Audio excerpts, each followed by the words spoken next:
Instagram has added a new feature that lets you restore posts, reels and IGTV videos that you've recently deleted. In this video I'll be showing you how to restore recently deleted Instagram posts. Now let's get started. Open Instagram and go to your profile. Then tap the menu icon in the top right corner.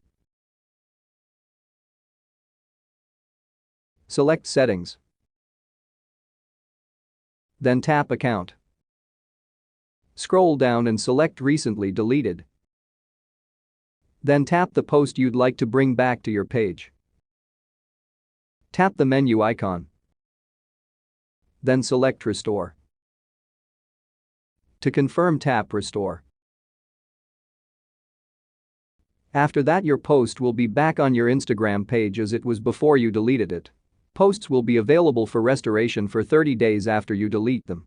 That's all it takes to restore recently deleted Instagram posts. I hope you liked the video.